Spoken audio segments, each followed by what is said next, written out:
The town of Redfern Lake thought Sterling Amos had finally lost his mind the summer he started digging. Not the quiet kind of losing it either. The kind where a man tears up his own backyard with a rented excavator on a Tuesday morning, piling dark earth along his fence line while his neighbors slow their trucks on the gravel road to watch.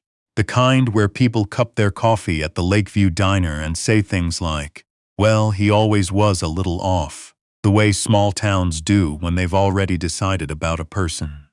Sterling was 64 that summer. He'd come back to Redfern Lake 7 years earlier, after 30 years in the Canadian Army. 2 tours in Bosnia, 1 in Afghanistan. More time than he'd talk about, in places that don't show up on maps most people look at. He came back to the house his parents had left him.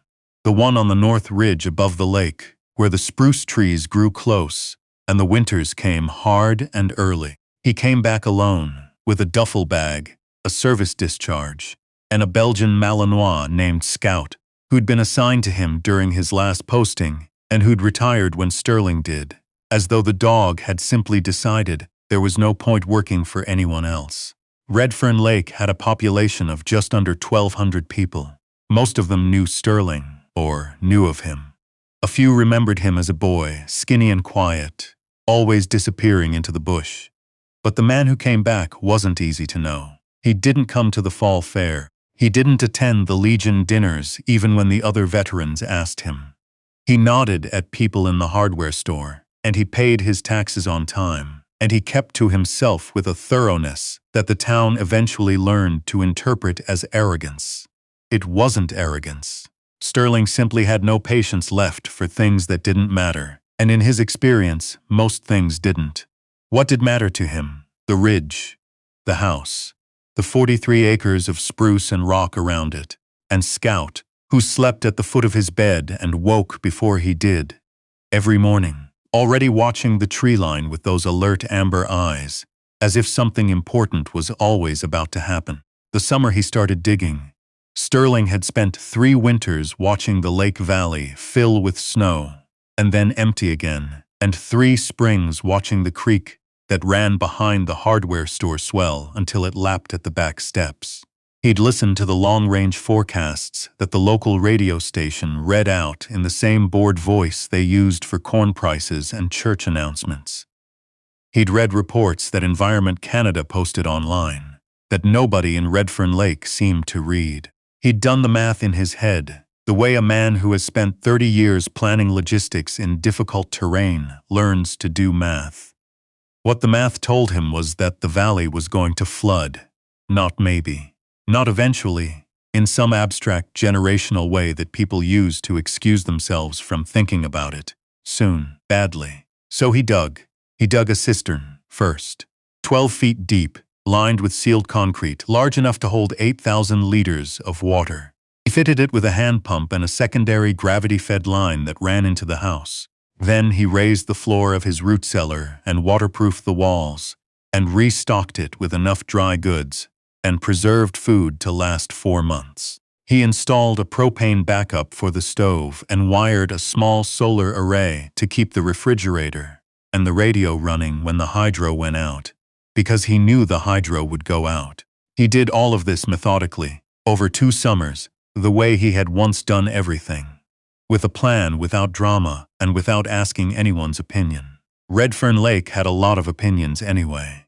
Gerald Sutton, who ran the farm supply store and sat on the town council, told his wife it was typical for men like Sterling to come home from the military with a screw loose.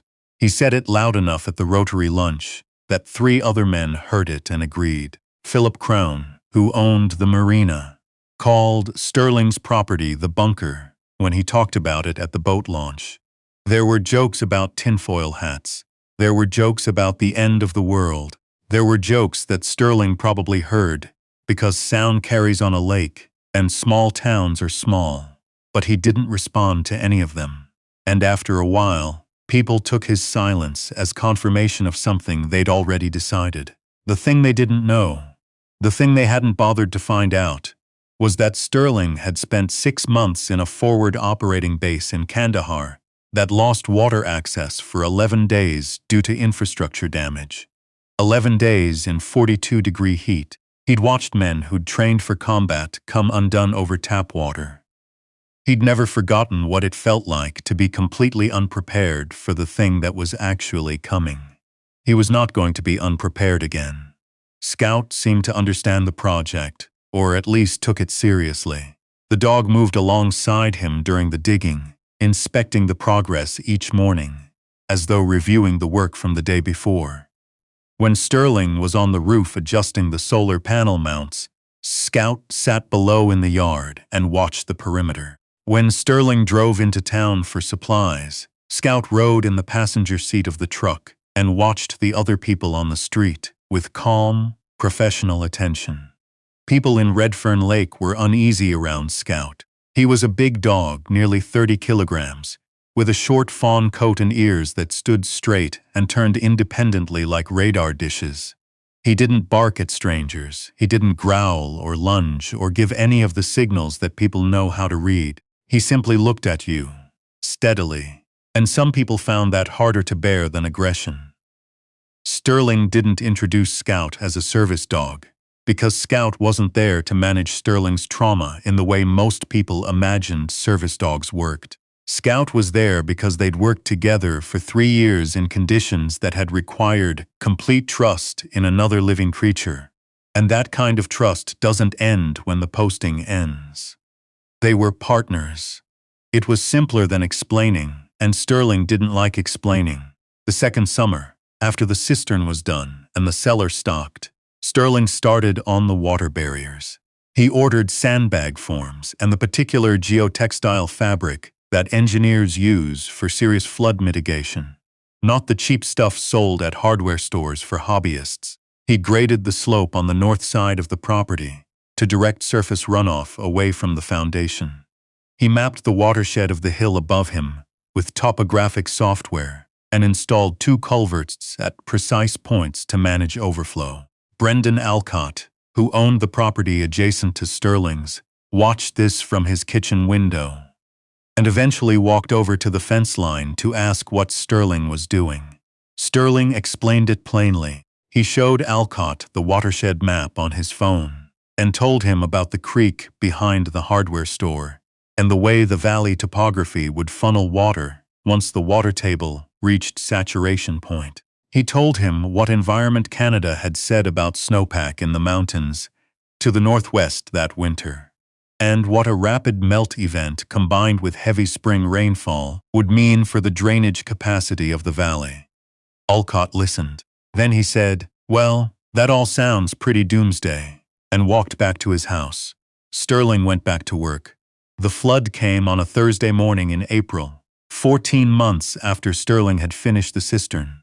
It didn't announce itself. That was the thing people would say afterward, in the particular dazed tone of those who have survived something they weren't prepared to survive.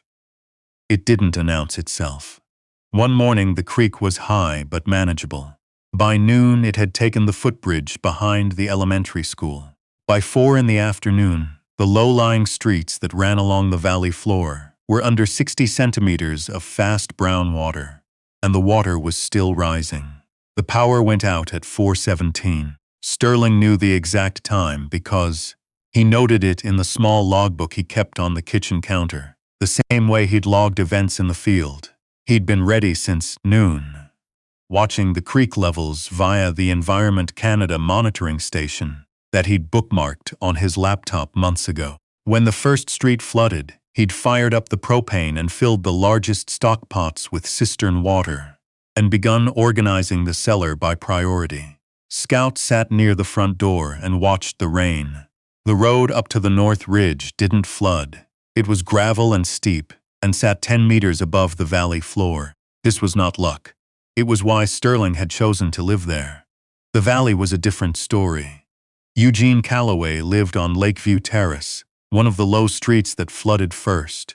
He managed to get his wife and their 2 kids into their truck before the water reached the bottom step, but the truck stalled in water that was deeper than he'd judged it to be, and then the water was around the door seams and rising. And Eugene was standing on the roof of his truck in the rain, holding his 5-year-old daughter above his head. And he was screaming for help that wasn't coming. Because everyone else on the street was dealing with their own version of the same thing. Gwen Hartley had waded out of her ground-floor apartment, carrying her elderly mother in a kitchen chair, thigh-deep in cold water, and made it to the parking structure of the hardware store before collapsing against a concrete pillar. Gerald Sutton, who had talked about Sterling at the Rotary lunch, was trapped on his second floor with his wife and his mother-in-law, watching the first floor disappear, with no power and no water, and no plan because Gerald Sutton had been in Redfern Lake his entire life, and it had never flooded like this before, and so he had never prepared for it. His wife, Joanna, was the one who thought to call Sterling. She'd found the number in the old paper directory she kept in a kitchen drawer, the one her husband teased her for keeping, and she'd called it on her cell phone. With 3% battery remaining, standing in their dark bedroom with water reaching the baseboards on the floor below, Sterling answered on the second ring. He didn't say, "I told you so." He didn't say anything except how many people, and stay on the second floor, and I'm coming. He'd built a small flat-bottomed aluminum boat into the barn behind the house years ago. The kind used for ice fishing, heavy and stable, and useful for exactly this kind of water. He launched it on the flooded gravel road at the bottom of the ridge and worked his way into the valley with a pole because the motor was too risky in debris-filled water, and Scout sat at the bow with his ears up, watching the surface ahead the way he'd been trained to watch everything. Constantly, without distraction. It took 3 hours to bring everyone out. Eugene Calloway and his children first, because they were in the most immediate danger. Then Gwen Hartley's mother, who was hypothermic and couldn't walk, and Gwen herself. Then the family from the blue house on the corner that Sterling didn't know the name of, a mother and a grandmother, and 3 school-age kids who'd climbed onto the porch roof and were huddled under a single rain jacket. Gerald and Joanna Sutton were the last. Sterling poled the boat up to their second-floor window in the dark, using a headlamp to navigate, and Gerald Sutton climbed out the window and into the boat without meeting Sterling's eyes. Sterling didn't make him. Between trips, Scout worked the edges of the flooded area with a purpose that went beyond following Sterling's directions. On the second trip back to the ridge, the dog suddenly pressed forward in the bow and let out a short, sharp sound he almost never made. Not quite a bark, more like a signal. Sterling stopped poling and listened. Through the rain he heard it, a voice, too high to be an adult, coming from the direction of the hardware store parking structure. There was a boy, maybe 10 years old, sitting on top of a steel utility box 6 feet above the waterline. He'd climbed up from below when the water came in, and he'd been there for 2 hours. He'd stopped calling for help because his voice had given out. Scout had heard him from 30 meters in the rain and the dark, which was the kind of thing that people who'd never worked with a trained detection dog found incredible, and which Sterling found completely unremarkable. The boy's name was Timothy. He went home to his parents on the ridge that night, wrapped in a wool blanket from Sterling's cellar, eating crackers with peanut butter, sitting next to Scout, who lay with his head on the boy's knee for the entire drive, as though he'd known him for years. That was the part that people talked about later. Not the boat, not the preparation, not the 8,000 liters of clean water that Sterling gave freely to anyone who needed it. During the 6 days, the valley roads remained impassable. The image people returned to was the dog and the boy, the dog who'd found him in the dark. The ridge house had 12 people sheltering in it by the end of that first night. They slept on every flat surface Sterling owned, wrapped in every blanket he had, and he kept the propane stove running and fed them from the cellar stores, and kept the lamp burning in the front window, so that if anyone else was moving through the dark looking for high ground, they'd see where to go. Gerald Sutton sat in the kitchen on the second day and looked at the shelves of stored food and the hand-pumped water at the sink and the propane setup on the stove, and didn't say anything for a long time. Then he said, "How long have you been getting ready for this?" Sterling said, "2 years." Gerald looked at the table. He said, "I walked away from your fence line when you tried to explain." Sterling didn't say anything. Gerald said, "I called you crazy at the Rotary lunch 3-4 times." Sterling poured him a cup of coffee from the percolator on the propane ring and set it in front of him without comment. Outside, Scout was doing his morning loop of the property, checking the perimeter the way he always did, even here, even now. Gerald Sutton picked up the cup and held it in both hands and didn't say anything else. He didn't need to. Sterling understood the weight of that silence, the way you understand things that don't require words, the way men who have been in difficult places together sometimes understand things without speaking them aloud. He wasn't angry at Gerald. He wasn't satisfied by the reversal. What he felt, mostly, was tired, and underneath the tired, something that took him another day to name.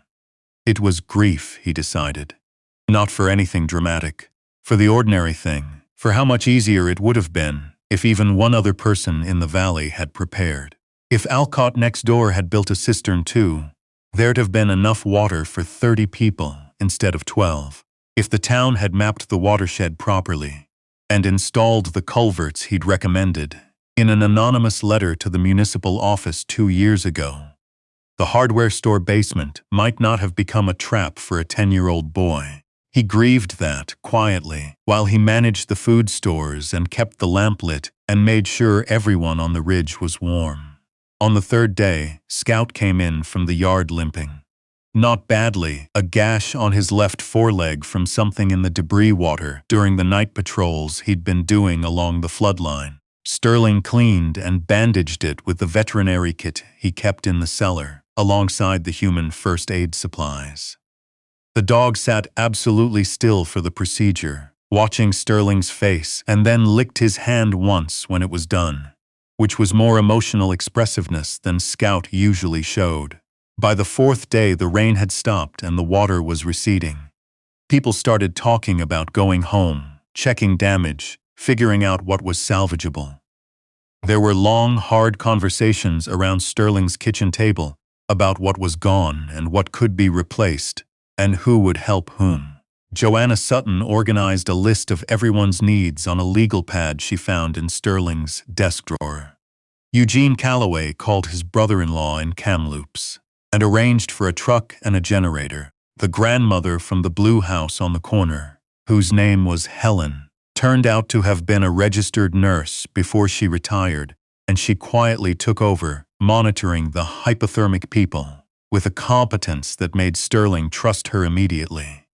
The valley took months to restore. The houses on the low streets needed gutted walls and new wiring, and everything on the ground floor replaced. The hardware store was closed for 11 weeks. The footbridge behind the school was rebuilt in July and dedicated, somewhat embarrassingly, to Redfern Lake's Flood Preparedness Committee, which had not existed before the flood, and which was now chaired, with remarkable energy, by Gerald Sutton. Gerald asked Sterling to be part of the committee. Sterling said no. He didn't explain why, and Gerald didn't push. What Sterling knew, and what he couldn't fully explain to Gerald without sounding harsher than he meant, was that he'd done his part. Not in the flood, though he'd done his part there too. He'd done his part 2 years before the flood, when he'd built the cistern and mapped the watershed and sent the anonymous letter and tried to talk to Alcott at the fence line. The committee was the town's part now, and they'd do it better with their own momentum. He did allow Gerald to take photographs of the cistern and the cellar and the solar setup to share with the committee as a model. He answered Gerald's questions methodically and completely. He lent Gerald the watershed map and the engineering notes he'd made about the culverts. He did not accept the framed certificate the town eventually sent him. He returned it, politely, with a note that said he was grateful for the thought, but preferred not to have things on his walls. Brendan Alcott spent a weekend at the end of May digging the beginning of his own cistern. He stopped by the fence line one morning, while Sterling was outside, and said, "You were right. I should have listened." Sterling nodded, and offered to share his engineering notes. Alcott took them, and the two men talked for a while about soil drainage and concrete sealants and other practical things. The first real conversation they'd had in 7 years of being neighbors. And it was easy in the way that practical conversations are easy, when both people are paying attention. Scout supervised from the yard. By June, Scout's leg had healed completely. He walked the property every morning, without a trace of the limp nose working the morning air, ears turning at sounds Sterling couldn't hear. On quiet evenings, they sat together on the small deck that faced northeast toward the lake. Sterling with a cup of tea and the dog beside him, watching the light change on the water below. The valley looked ordinary again from up here. The rebuilt footbridge was visible if you knew where to look. A few houses on the low streets still had contractors' trucks in the driveway. The lake itself was the same color it always was in June. That particular blue-gray that Sterling had grown up watching and had missed, without quite realizing it, for 30 years in places where there was no lake. He thought sometimes about the boy, Timothy, who'd sent a card in February with a drawing of a dog on it, and the words, "Thank you, Scout," in a child's careful handwriting. He'd put it on the refrigerator, which was the only thing he ever put on the refrigerator. He thought about Joanna Sutton, and the paper phone directory, and the 3% of battery she'd had left, and the particular kind of courage it takes to call someone you've dismissed to ask them to save you. He didn't resent her for needing that courage. He was glad she'd had it.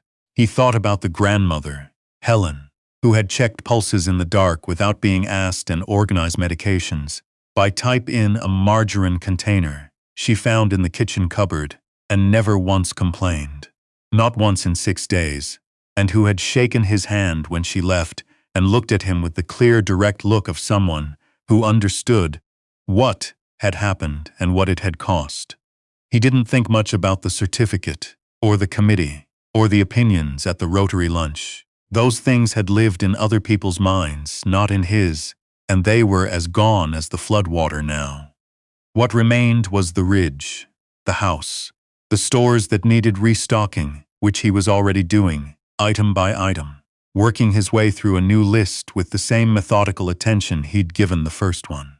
The watershed maps needed updating, too. The flood had shifted some of the drainage channels slightly, and the new topography should be accounted for. And Scout, who turned 63 in dog years that summer, which was getting old for a Malinois, though you wouldn't know it to watch him work, who still did his morning perimeter loop every day without prompting, who still sat at the bow of the aluminum boat when Sterling took it out in the evenings, ears up, watching the surface of the lake with that steady, professional attention, as if something important was always about to happen. Sterling had stopped finding this amusing years ago. Now he just found it true. Something important was always about to happen. The only question was whether you were ready for it. Up on the north ridge above Redfern Lake, in the house with the solar panels and the cistern, and the lamp in the front window that Sterling left lit every night out of a habit he couldn't fully explain, the answer was yes. It had always been yes.